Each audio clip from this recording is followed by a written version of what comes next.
Howdy-ho, good people. Good morning. Good morning, my fellow crafters. I hope everybody had a good night and is just chomping at the bit, hoping to see what I got done in this new journal.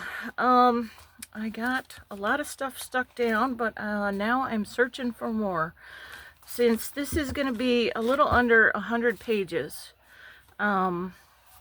I like to put a lot of stuff in my journals, so I'm thinking at least 30 of the pages need to have stuff on them for extra writing space. And anyways, about 30. So I have about 15 more different things to put in it. I'm still searching. I'm still searching. So I got a lot of the stuff I had picked out already in it. The little frame and the foxes, I did get plastic on there.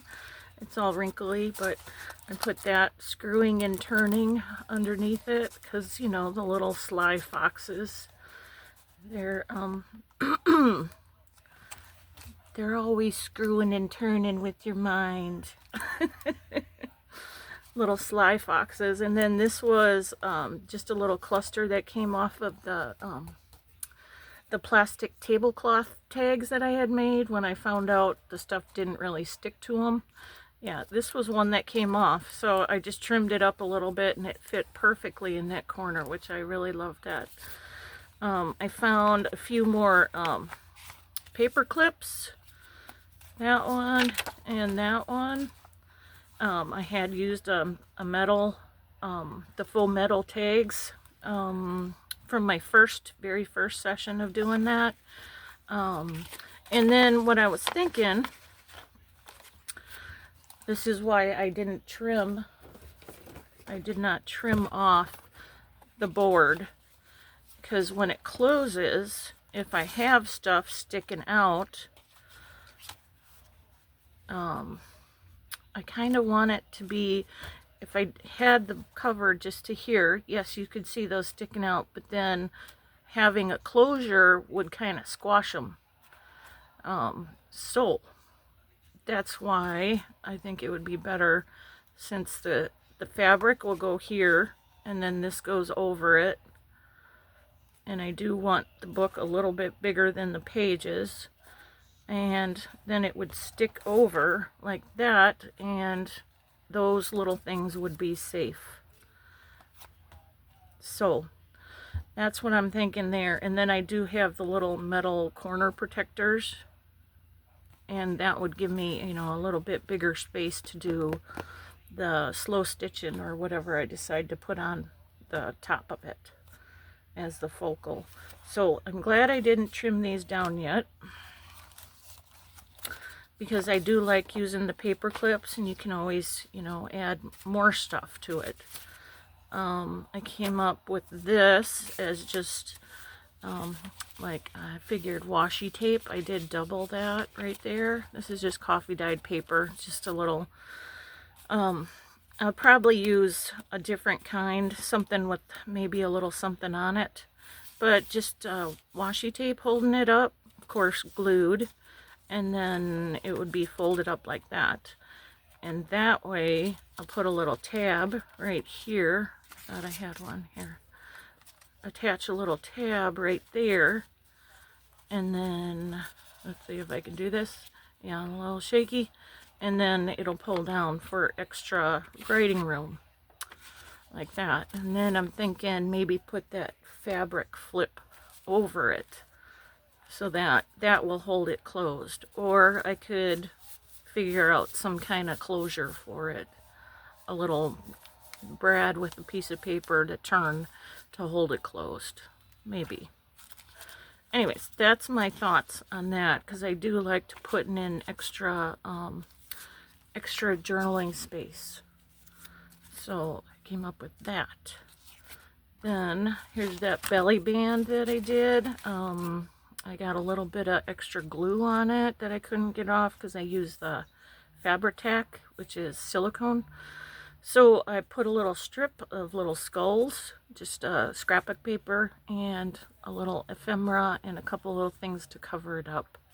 So there you got that. This was a it was from a new pack of bingo cards that I just covered with scrapbook paper and then put, I think that's tea-dyed paper on that side.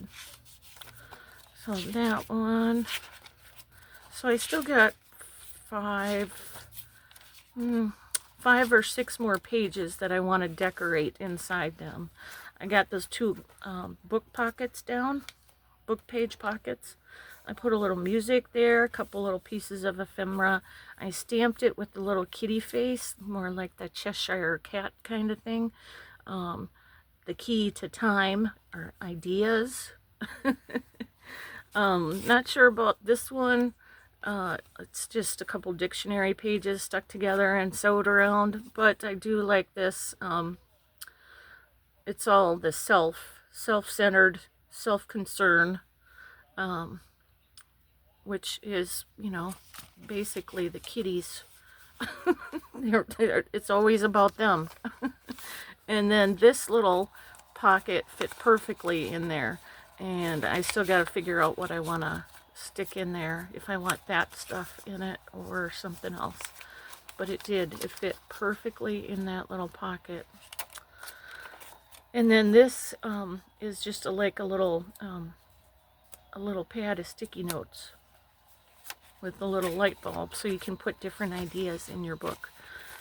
One of the napkin covered envelopes, and I finished it up. I put another napkin on the back to cover it up. I didn't glue these down yet, so I still got to do the glue. Hopefully I'm in frame. The glue down this side and then one straight up, so that I'll have two little tucks there. And that, another big belly band, just a empty envelope. I might put something in there yet. And then this is just a little, like a little journaling card. I just like I like the little pink flowers on there. So that's that one. This one, I did glue this one down, put something in the pocket, so I still got to find two little things to stick in there. I glued that one down for the big journal card, and the little cigar thing, I found that in my stash. This was just a picture from a book that I put coffee dyed paper on the back. And let's see, I didn't do any there. This was that postcard that I said that I just folded up. I took that corner off, so it's just a little tuck there. This was one of the fabric scraps stuck to masterboard and then sewn around. And then this was just one of our inking sessions and stamping, and yeah, a little more journaling space.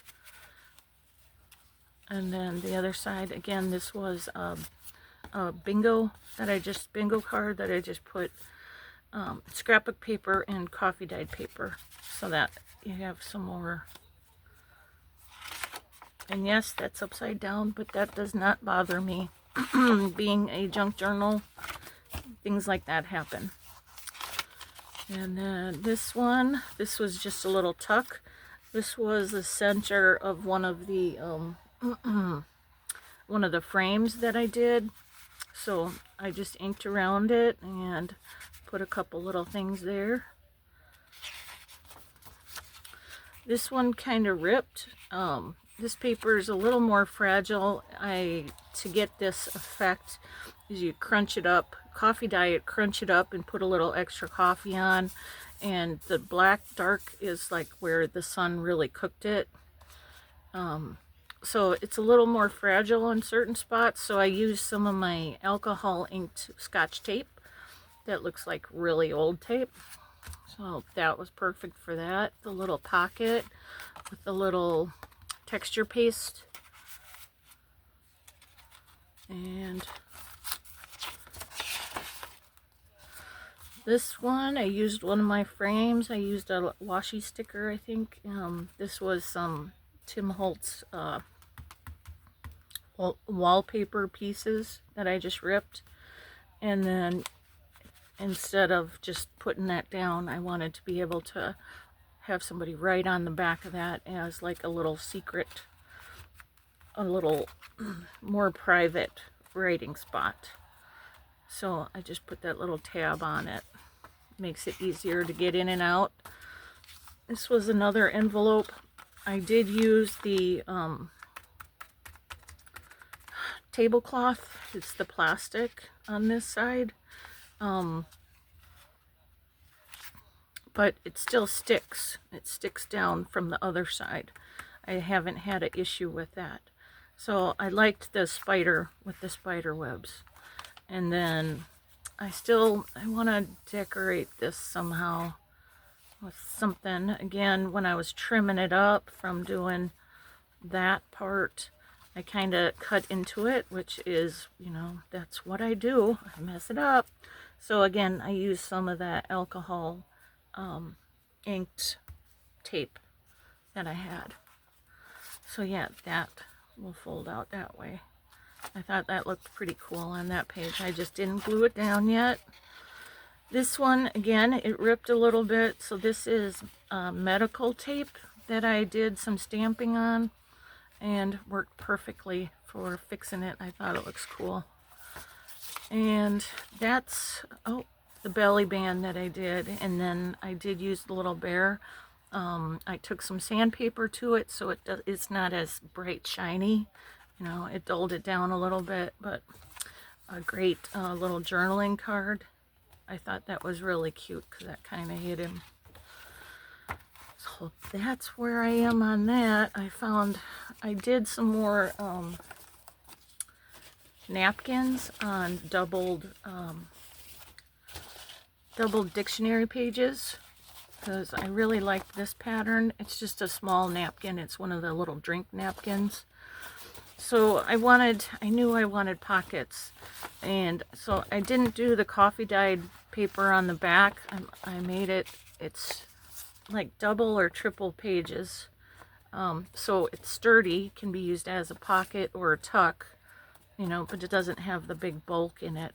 So I have these two ready, and then I also, well, haven't decided yet on a pocket with this in it. I love the music paper. And then also this, all the stenciling that I did in these signatures, instead of cleaning the stencil right away, I sprayed a little water when I was done, sprayed it on top of them and slapped them down, so you get the not the mirror, but you know, the negative effect of it. So I was thinking, I really liked the colors, and I was thinking of using like a little piece of this as a pocket, or even a belly band, or a tall belly band with the spider web and the negative bricks, or even that. Haven't decided. Too many choices. Yeah, my head's going, well, I don't know what to do. And I found this in my stash, just a little book page pocket again. I love the older look. I did some stamping on it with, it's just little spots made to look like, you know, stains on the papers. Then, oh, remember these? And I said it's hard to get plastic down because they're so thin. There's not a lot of place to for error when you stick it down. But I did get some vellum. This is vellum that I got from, I think, like the Dollar Tree. And I was able to get that down where it's not sticking over the edge. It's not cut too short. It just, I remember it taking me quite a while. But that would be perfect as a little tuck. I love the fact that you can see through it. You know, it's not crystal clear, but you can see through it. And so that can be a tuck, I think would work best. Or it could be like a side filling pocket. But I think I prefer it as like a little tuck. So then I found another little file folder that I had made, put napkin down to it. This was a little pocket that I did, which is like a double gusset on it, so it pulls out further. You can put some thicker stuff in it. And then I had stenciled just a few little things inside. I'm probably going to stick some paper in there, probably rough edged all around it, and maybe just sew through it. As a great addition. And then I needed more like decoration stuff for my journal, so I found some of my little die cut birds, different colors. And I dug out some of my butterflies, die cut butterflies. This was photo paper.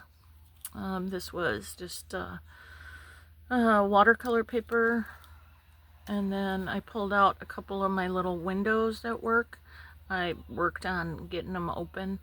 I don't want to do it with more plastic. I did that one thing with plastic. That's enough. So I got 2 working windows. I just got to figure out where they go. And I dug out a bunch of little clusters that I had done. I'm pretty sure these were the ones that I tried on that plastic tablecloth on the envelope. It didn't work, but they will go perfect in here as quick little decorations. And then also I dug out, yeah, they have a little piece of fabric there. And then I went through and pulled out a bunch of other clusters that I had done with you know, inked and coffee dyed cheesecloth, just little things on them. The little ladder, I think it's called ladder yarn. So I pulled out a bunch of that stuff, so I have some of it ready to go once I figure out exactly what I'm doing. I have a tendency to think too much about what I want to put where, when I should just, you know, start slapping stuff down because it's gonna look good, it's gonna look cool. It's a eclectic journal, no real set theme, just a little bit of everything in it. I love the butterflies. I still have to do the lace on the edges. That's another thing that's gonna be sticking out. So yeah, so I wanted it to be further out. I may go ahead and stick another layer on this. I haven't decided on that, just so that it's thicker, but I don't know. I don't see where it would really have to. You know, I don't think it would really bend. Still thinking about that. Yeah, so that's how far we got with that. Not very. No, I'm only like part way through getting decorations in it. Still working on that. And then once I get a little more to the point of where I'm happy with what's in it, filled up, and another thing with me is I like to have extra stuff for writing on. I like interactive pieces, but I really prefer to have, you know, make it make sense. More writing room instead of just a cute little cluster. So yeah, so I got to put a lot more pockets, a lot more tucks, and fill them up. As you can see, it's getting fatter already. And yeah, I got another 15, maybe 20 more pages to do, which will still leave you, you know, 70 pages of writing, if not, you know, and you'd still be able, even though this is on here, you still can write there, you know, plus all the extras that I'm putting in it. So yeah, I think she's going to be quite chunky, but I am super happy with the way it's turning out. I just wanted to give you a glance at it. Let me know what you think of it. And are you doing one yourself like this? Did you check out treasure books? Again, it's the easiest journal ever on treasure books. Natasha, she has a lot of really great tutorials on many different ideas. She's a great channel to watch. So, and let's see, for a daily dose of truth, I have to go back to the House of L, E-L, the House of L, for financial news. I guess China sold off over 600 billion in U.S. treasuries. That is going to affect what's happening here. If it doesn't affect it right away, it will. That is definitely going to affect it. So I just want you to be aware of different things like that. Also, I would say Farm to Tabor, Taber. She has a lot of good info on farm news, and you know, I think I went over her already. But she has really great videos, very informative, and it's another good thing to keep up with. So there you go, Farm to Tabor and the House of L. Check those out, and I thank you for watching. I greatly appreciate each and every one of you. I hope y'all have a great day. I still want to stick some stuff in here as resistance and rise up things to fight the regime. That is going to go in here as a stamp of time,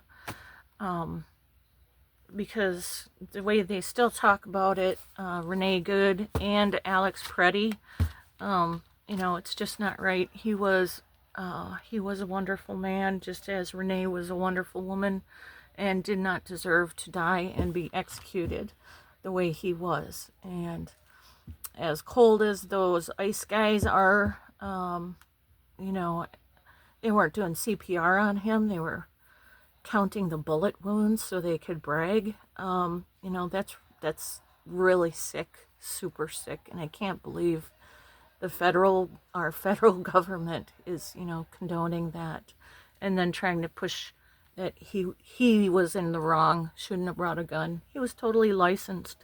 He had every right to have a gun wherever he wanted in that state. So don't fall for the lies. Realize what you're seeing is true, and please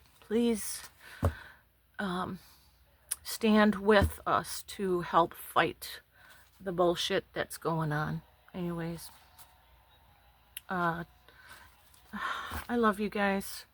Please like, share, subscribe, and we'll see you on the next one. Okay?